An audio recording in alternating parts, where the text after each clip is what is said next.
esperando e vai establecendo as sentencias da sabiduría, da inteligencia, do pacto, da capacidade de maniobra, é dicir, entonces esta obra que circula nesa época, que se redacta nesa época e que circulaba de man en man, que circulaba como circulaban moitas, como sempre as obras de Padre Sarmiento, en moitos casos, que eran cartas que logo se circulaban entre a nobreza, entre as clases dirixentes, pois o Xosé María Álvarez Blázquez recuperou unha despois nunha edición moi bonita. Por iso trouxen aquí. Bueno, hai que esperar, digo, o século XIX para que apareza o libro en lingua galega.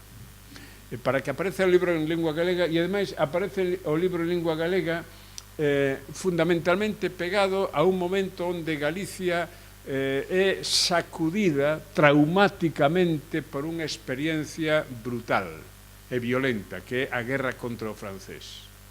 Tiña unha tradición que eran os ilustrados, o Padre Sarmiento, o Padre Feijóo, Corní de Saavedra, eran persoas que xa chamaban a atención sobre as potencialidades dun país que tiña moitas riquezas que non eran ben aproveitadas e que compría ordenalas e darlles capacidade de decisión e poder para poderas explotar e sacar, como di o Padre Sarmiento, a Galicia do seu atraso. E a Galicia do seu atraso, discurso do Padre Sarmiento, é tamén recoñecer Galicia na súa lingua, na súa cultura, ca súa identidade e ca súa dignidade histórica. O Padre Sarmiento é o primeiro que fala da necesidade de que a lingua galega sexa estudiada nas escolas. É dos primeiros que fala de que a lingua galega non é un dialecto do castelán, é a lingua nai do portugués, é unha lingua propia, é irmá do portugués. É unha lingua que tivo unha época e un esplendor que hoxe esquecemos, pero que existiu, que estaba aí. É dicir, pensade que cando Rosalía de Castro escribe, apenas se coñecía a existencia, por exemplo, dos cancioneiros medievais. Os cancioneiros medievais empezan a coñecerse a finais do século XIX. As primeiras publicacións de Stuart, etc., son do século XIX, da segunda mitad do século XIX, de finais do século XIX, Carolina Miquelis de Vasconcelos, todos estes especialistas, moitos deles xermánicos e outros portugueses, empezan a estudiar unha literatura de Occidente da que apenas se tiña noticia, de que non se sabía case nada, prácticamente nada. E cando Rosalía de Castro escribe está turrando do galego da Silveira, turrando do galego aventureiro, turrando do galego que fala a xente. Pero de súpeto empeza a descubrirse outra cousa. Pero a gran sacudida traumática que empeza a despertar a conciencia de Galicia para así é a guerra contra o francés. Por exemplo, é moi curioso ver, aí non os teño, os panfletos da época. Os panfletos que movilizaban o povo galego contra o francés ían en galego. Por qué? Porque querían falar ca xente das aldeas, que eran os que se levantaban contra os franceses. Algúns deles eran moi reaccionarios, Pois aí ven o demo, que ven a violar as vosas mulleres, que... Bueno, pero todo estaba mobilizando a xentes en galego para que funcionase. O primeiro xornal, o primeiro diario, a primeira publicación periódica moderna que se edita en Galicia, edítase no ano 1808 na Coruña, o Diario de la Coruña, por un personaxe que é unha biografía romántica fantástica, que é Manuel Pardo de Andrade, cura, condenado a morte, que ten que exiliarse, que logo casa en París cunha cupletista, ten 2 fillos, volve aquí, bueno, un personaxe de novela, pero fantástico. Ese Manuel Pardo de Andrade é un dos grandes xornalistas, é o pai de todos nós, o pai dos xornalistas galegos é Manuel Pardo de Andrade. É certo que a primeira publicación periódica sempre se di que é o Catón Compostelano, el Catón Compostelano, no ano 1800. Pero o Catón Compostelano non é un xornal. O Catón Compostelano é unha publicación periódica que reúne unha miscelánea de cousas, de curiosidades, a veces de tipo científico ou pseudocientífico, pero o primeiro publicación periódica que podemos decir isto é un xornal, con información, con crónicas, con poemas, con ensaios, con servizos, con anuncios, é o Diario de la Coruña, 1808. E aí aparece xa a lingua galega, non dominando o xornal, porque hai que pensar que a poboación urbana en Galicia neses momentos está alfabetizada en castelán, o castelán é a lingua que sigue dominando, pero xa aparecen poemas en galego, romances en galego, e sobre todo un romance que é o famoso romance contra a Inquisición, vou dar o título exacto, porque ás veces o meu... Os rogos dun galego establecido en Londres, dedicados aos seus paisanos para abrirlles os ollos sobre certas ignorancias. É un alegato contra a Inquisición en romance. A Inquisición, que nas Cortes de Cádiz está en un dos grandes debates, como sabedes, e que era o símbolo do atraso, da superstición e do dominio da Igrexa sobre a consciencia do povo. Estamos discutindo a reforma, pero moitos anos despois. Bueno, pois esa liberdade e esa búsqueda de liberdade apélase á sociedade galega porque nestes momentos xa está no aire o que vai ser o discurso da Revolución Francesa, o discurso das democracias modernas que non entran como as coñecemos hoxe, pero pouco a pouco, cada vez máis, empeza a apelarse ao povo porque o povo empeza a considerarse que o povo é o depositario do poder, o depositario da soberanía. O poder xa non é do rei, que recibía o poder de Deus como un faraón ou como o Papa de Roma, senón que o poder ven do povo e, por tanto, hai que traballar o povo, hai que informar o povo, hai que sensibilizar o povo para que o povo tome posición respecto de determinadas cousas. E de aí nacen toda a prensa, por exemplo, periódica de carácter político, a prensa, por exemplo, de propaganda liberal, absolutista, cada un de un lado ou do outro lado, intentando traer aos lectores os noso rego. Lectores que non sabían ler, pero que escoitaban, porque o periódico líase en voz alta.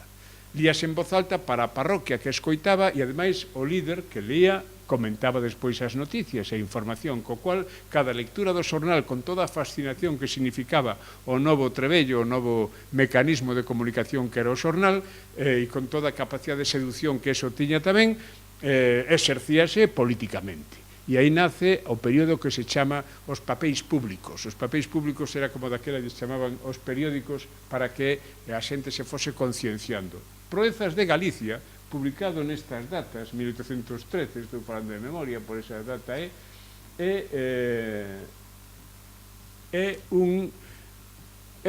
a primeira reportaxe, vamos a decirlo así, que se publica en lingua galega contando a Guerra de Independencia, a guerra contra o francés.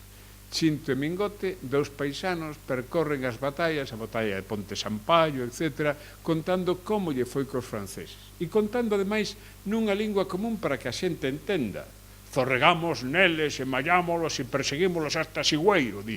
Bueno, pois esa maneira de contar moi propia do que chamaríamos hoxe o xornalismo a reportaxe xornalística, con certo humor, pero con moito patriotismo, mobilizando a xente, é un tipo de literatura que empeza a crearse nesta época para que a xente empece a despertar a consciencia de seu. E a lingua galega resurde, sae de debaixo das silvas, como dixen antes, de debaixo das pedras onde estaba medio agochada e vai pouco a pouco incorporándose á vida. A gaita gallega, que antes estaba aí, a gaita gallega de Xoán Manuel Pintos, 1853, é o primeiro libro xa publicado de defensa da lingua galega en Pontevedra, e, sobre todo, este é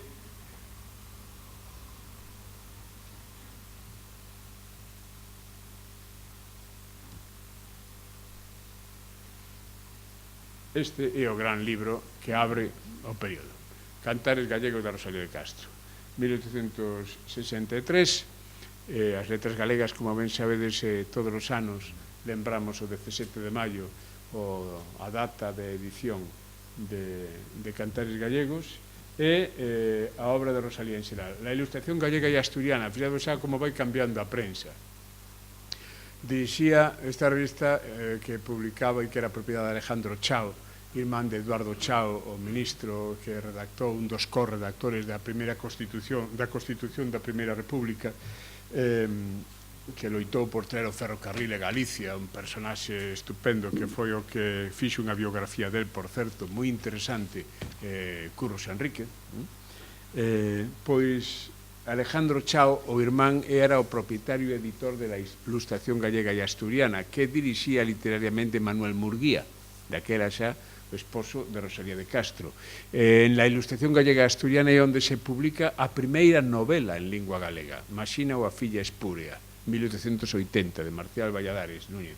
Esa é a primeira novela que se publica en fórmula de folletín, pero na prensa da época e en lingua galega.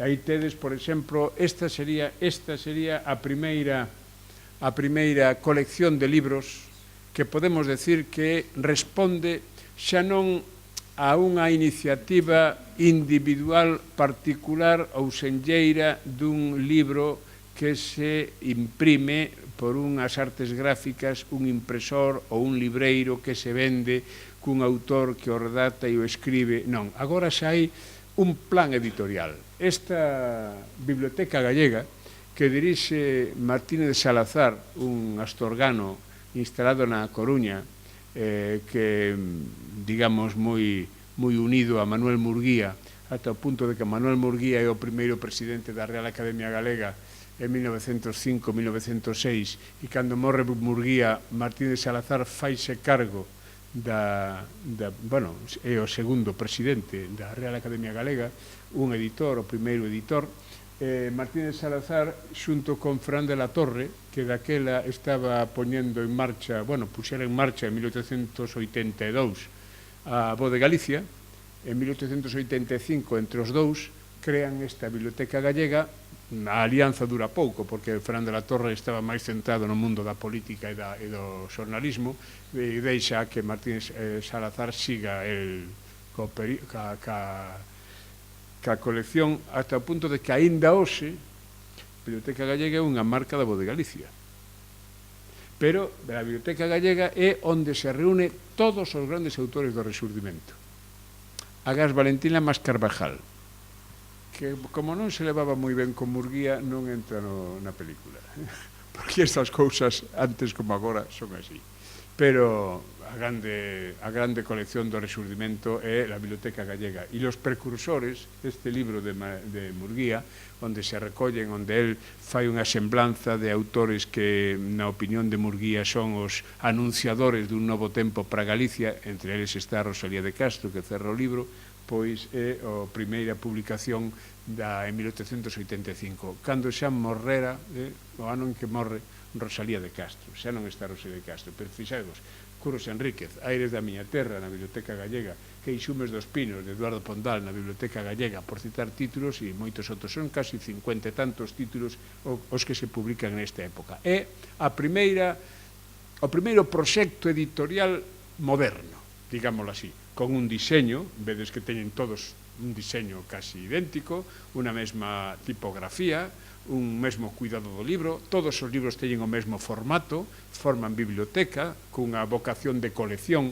Non é como ata agora que cada libro saía fillo do seu pai e da súa nai, cada libro tiña o seu diseño e a súa personalidade. Non, agora xa os libros teñen unha identidade de marca. É a primeira colección. E aí aparece, igual que a Biblioteca Gallega de Martínez Salazar e a Biblioteca do Rexurdimento do século XIX, estas son xa as bibliotecas, os proxectos editoriais das Irmandades da Fala.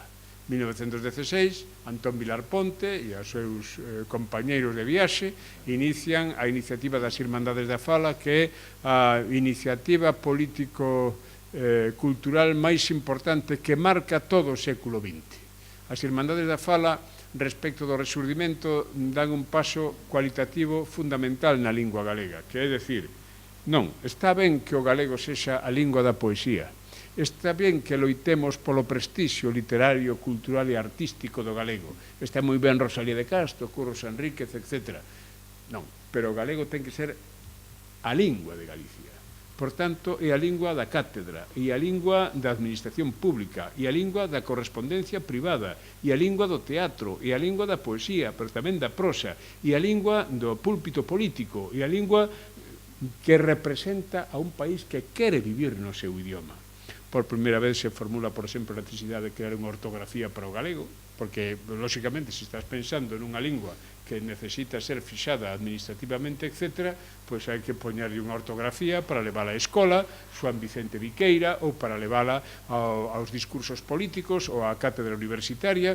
Neses momentos está se producindo toda unha revolución. 1916, 1917, aí están as Irmandades da Fala. E entre as iniciativas editoriais está Céltiga, que é unha colección de libros que promove Xaime Quintanilla, alcalde de Ferrol despois, socialista, galeguista, que sería fusilado, un dos moitos fusilados que tivo a cultura galega despois na Guerra Civil en 1936, e fixedemos a simboloxía, non? A simboloxía, o dolmen e o celtismo. Aquí está xa todo o discurso celta, esta Galicia celta que nós hoxe temos. Bueno, se sabemos que iso é moi relativo, non? Pero ese mito celta, da Galicia celta, como algo diferenciado dos outros povos de España, ven de finais do século XIX e, sobre todo, desta época. E toda a simboloxía representada, fixado, por exemplo, na colección Lar. A colección Lar, todos os libros teñen o dolmen, teñen o símbolo das figuras do pé do pórtico da Gloria, e é o mariscal Pardo de Cela, son os símbolos que, sobre todo, este diseñador Camilo Díaz Baliño, que é o gran diseñador do libro galego nesta época. Camilo Díaz Baliño, fusilado tamén, é o pai de Isaac Díaz Pardo. Ese neno pequeniño que está no colo de Camilo Díaz Baliño e Isaac. Camilo Díaz Baliño é o grande escenógrafo, o grande dibuixante, o gran ilustrador, maquetista, a personalidade do libro e do diseño gráfico na Galicia destes anos é Camilo Díaz Baliño, pero é a Galicia do teatro, por exemplo, non? O teatro era a gran comunicación de masas, é a Galicia que está apuntando a radio. A primeira emisora de radio en Galicia que empeza a emitir é de 1933, Radio Galicia en Santiago de Compostela, e esa Radio Galicia emite a lingua galega está moi presente nesas producións, aí fala Castelao, aí fala Bóveda, aí falan os catedráticos da Universidade, Luis Iglesias, o catedrático de Bioloxía, que era das Irmandades da Fala, daba consellos aos paisanos como cultivar as terras, e os paisanos tomaban nota a través da radio, o vello dos contos, que era Xosé Mosquera, era o gran actor que representaba na emisora de radio os contos populares para os nenos e para os adultos, é dicir, e iso todo son produtos das Irmandades da Fala que despois van dar pé ao Partido Galeguista, ao periódico A Nosa Terra, que é o periódico das Irmandades da Fala, e ao Estatuto de Autonomía de 1936, que é a versión política, digamos, a expresión política de todo este movimento do galeguismo e do nacionalismo dende os primeiros anos do século XX. E iniciativas como esta. Este é un produto tamén das Irmandades da Fala, ou, se queredes, do que agora se chama na historia da literatura a xeración Nós, o Grupo Nós. O Grupo Nós é un produto das Irmandades da Fala. Vicente Risco, Castelao, os dous directores das Irmandades, pero temos aí abaixo os Xocas, temos aí abaixo a Taboada Chivite, temos aí abaixo, todos estes son produtos das Irmandades da Fala e produtos da revista Nós, que se crea en Ourense en 1920, que da man de Vicente Risco e de Castelao, ali está Otero Pedrallo, aí está Florentino López Cuevillas, etc., que despois, a partir do número 15, empeza a imprimirse en Santiago de Compostela con este outro personaxe que, igual que dixen que Manuel Pardo de Andrade é o pai dos xornalistas galegos, é o primeiro gran símbolo do xornalismo galego, este é o pai dos editores galegos. Este é Ángel Casal.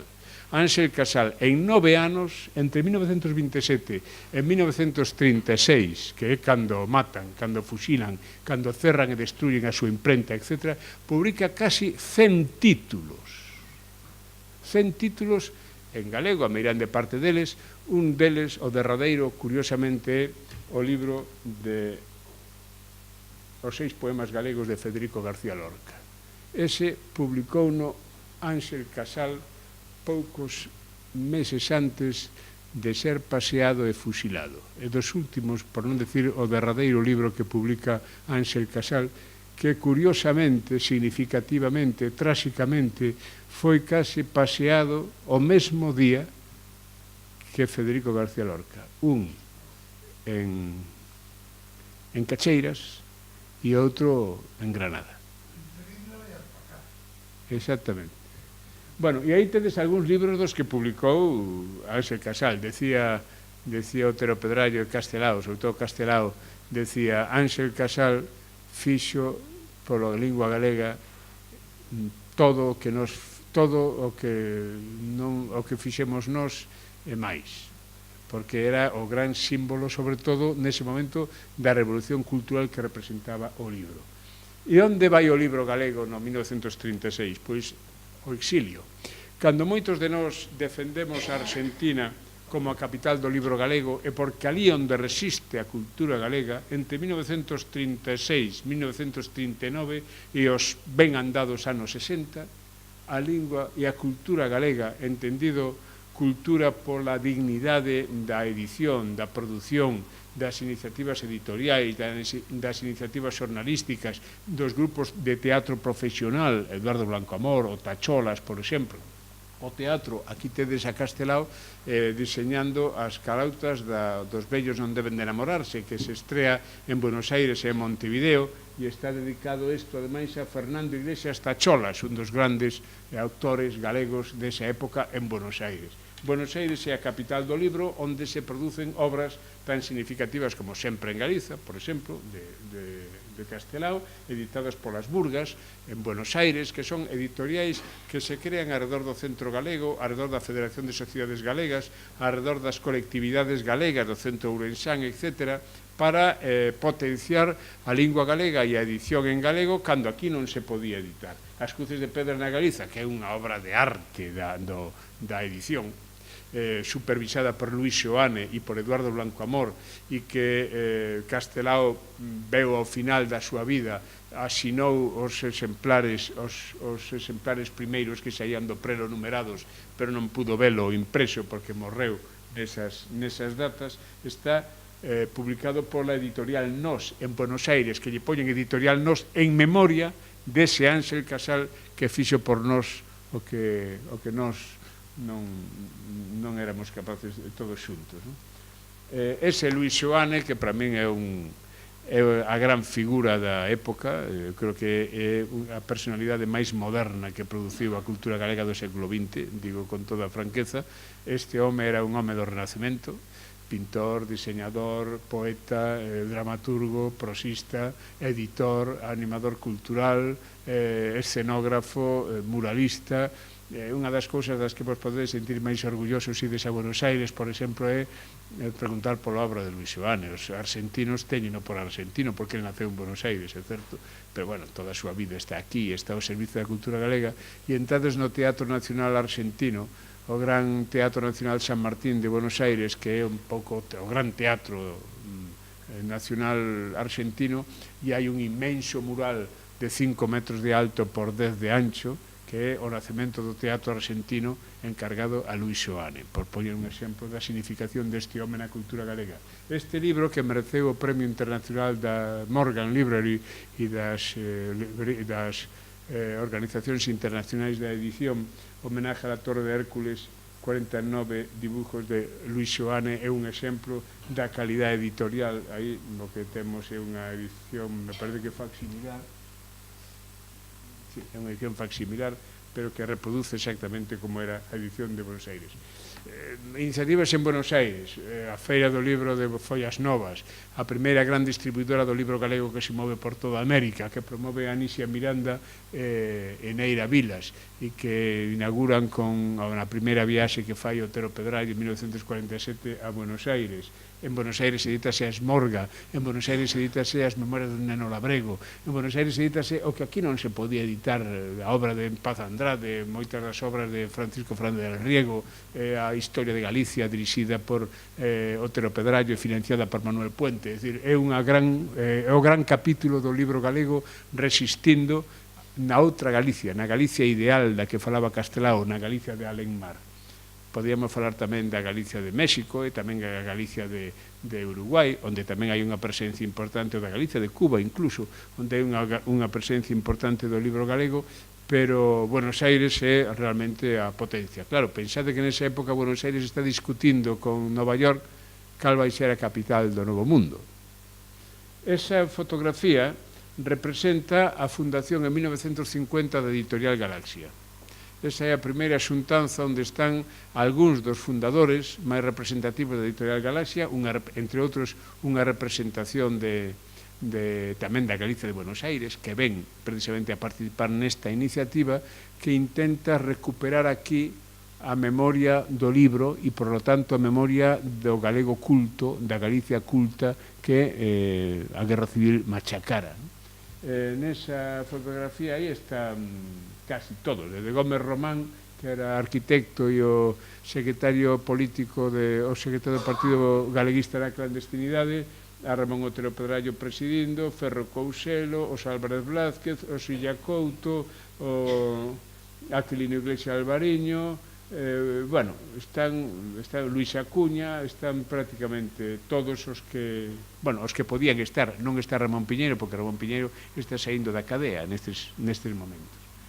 E aí tedes outra iniciativa desta época, que é a colección Benito Soto, a primeira colección de poesía que se edita en Pontevedra da man de Sabino Torres, da man de Álvarez Negreira e da man de Celso Cuña Novás, con unha asesoría de Celso Emilio Ferreiro, onde hai unha colección de poesía moi importante, desde Carballo Calero, Álvaro Cunqueiro, os irmáns Álvarez Blázquez, Luis Pimentel, Manuel María. E aquí tedes edicións Monterrey, estamos un pouco saindo do pozo da resistencia, asomando a cabeza, digámoslo así. Monterrey, que é a editorial que dirixe Xosé María Álvarez Blázquez e que edita, entre outros, ese libro que foi un libro especialmente conmovedor, anunciando unha nova xeración de creadores, que é Nasce un árbore, de Gonzalo R. Mourullo, e ao lado, pois, os Vida e Viajes Literarios de Padre Martín Sarmiento, que era un pouco tamén esa tradición culta que caracterizou en grande medida de cultura e de recuperación de textos pouco coñecidos por parte de Álvarez Blázquez. E esta é a colección O Moucho, que foi a colección máis popular do libro galego nestes anos. Pensade que, fíxate, chamase O Moucho porque está lembrando o búho de Fernando de Castro. E o Moucho eran os libriños do Moucho, que era a primeira vocación de libro popular que intenta sair nestes momentos na edición. Edicións como o Catecismo do Labrego chegaronse a fazer 10.000 exemplares, é dicir, se distribuían ademais polas feiras de Galicia a uns precios moi módicos. Eu recordo ser neno e ali na librería no quiosco de Puga, no quiosco de Puga na Praza de Abastos de Pontevedra, pois ali tiñan colocadiños os libros do Moucho ao lado das novelas de Marcial Lafuente Estefanía e de Silver Kane, é dicir, que eran os libros populares que podían venderse naquel momento, non? O Día das Letras Galegas, o 17 de maio, a revista Grial, 1963, que empeza a sair despois dun pozo de censura en 1951, como sabedes, intentou editarse e non puido ser porque aprobiu Juan Aparicio e a ditadura de Franco. En 1963, cando empeza a abrirse un pouquiño a man do que a dictadura ten a oportunidade de sair, hoxe aínda sigue viva, é a revista decana da cultura galega. Eu teño o honor de codirixila xunto con meu compañeiro Enrique Monteagudo, pero é das revistas máis antigas de España e que se mantén puntualmente, trimestralmente, seguimos saindo ao mercado con 1.800 exemplares, 1.500 exemplares de tiraxe e alrededor de 700 suscriptores, o cual, bueno, nos permite decir que mantémola sin necesidade de pedirlle diñeiro a ninguén.